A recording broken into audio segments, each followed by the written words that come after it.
প্রকাশ্যে অস্ত্রের মহড়ার ঘটনায় উত্তপ্ত হয়ে উঠেছে পাবনার ঈশ্বরদীর রাজনীতি। থানার সামনে মাথায় কাফনের কাপড় জড়িয়ে হাতে শটগান নিয়ে এক যুবকের চলাচলের ঘটনায় আতঙ্ক ছড়িয়েছে স্থানীয়দের মধ্যে। 17 আগস্ট বিকেল 4টার দিকে ঈশ্বরদী থানার সামনে দেখা যায় মাথায় সাদা কাপড় পেঁচানো এবং হাতে শটগান নিয়ে বেপরোয়া ভঙ্গিতে হাঁটছেন এক যুবক। পরে অস্ত্র হাতেই থানায় প্রবেশ করেন তিনি। আর পরের বার কিন্তু এভাবে কোনো রাস্তার ভিতর ওপেন পিস্তল নিয়ে হাঁটাফেরা এগুলা আরেকটার দিকে আরেকটা শিখবে, এগুলা হলো সরকারের বদলামি, সরকারের আইনের বদলামি, সরকারের পুলিশের বদলামি। ঘটনাটি ছড়িয়ে পড়লে স্থানীয় বিএনপির এক অংশের নেতাকর্মী ও সাধারণ মানুষ থানার সামনে অবস্থান নিয়ে বিক্ষোভ করেন। পরিস্থিতি নিয়ন্ত্রণে অভিযুক্ত জুবায়ের হোসেন বাপ্পিকে হেফাজতে নেয় পুলিশ। পরে নিরাপত্তার কারণ দেখিয়ে তাকে নেওয়া হয় পাবনা ডিবি কার্যালয়ে। তবে অভিযোগ রয়েছে মাত্র কয়েক ঘন্টার মধ্যেই মুচলেকা নিয়ে তাকে ছেড়ে দেওয়া হয়।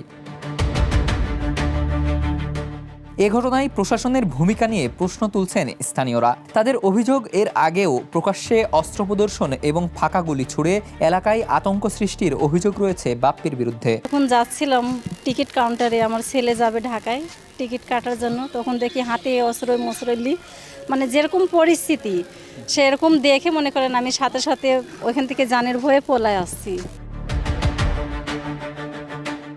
স্থানীয় বিএনপি নেতাকর্মীদের দাবি, দলীয় কার্যক্রম ও আন্দোলন সংগ্রামের সঙ্গে সক্রিয়ভাবে যুক্ত না থাকলেও আওয়ামী লীগ সরকারের পতনের পর থেকেই নিজেকে সাবেক ছাত্রদল নেতা হিসেবে পরিচয় দিয়ে আসছেন তিনি। পাবনা 4 ঈশ্বরদী আটঘরিয়াতে যে অসাংগঠনিক রাজনীতি, বিএনপির রাজনীতি চলছে, এটা আরও চলতে দিতে থাকলে বিএনপির সাংগঠনিক অবস্থা এখানে ভয়াবহ বিপর্যয় ঘটবে। এগুলোকে দৃষ্টিগোচর করে দ্রুত পদক্ষেপ নেওয়া উচিত।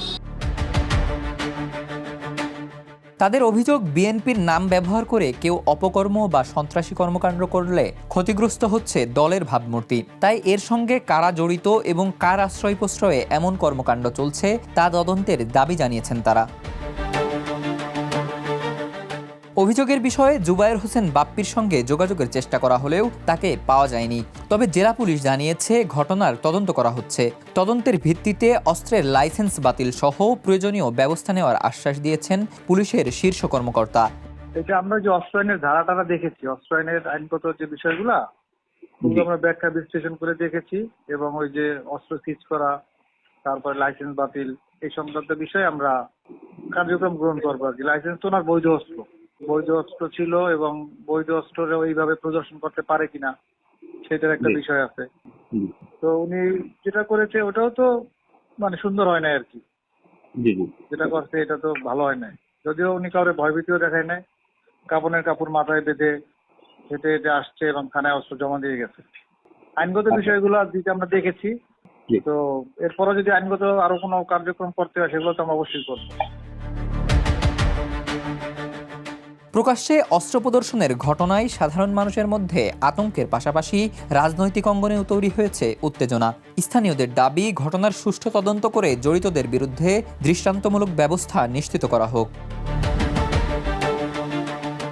Desk report, the news.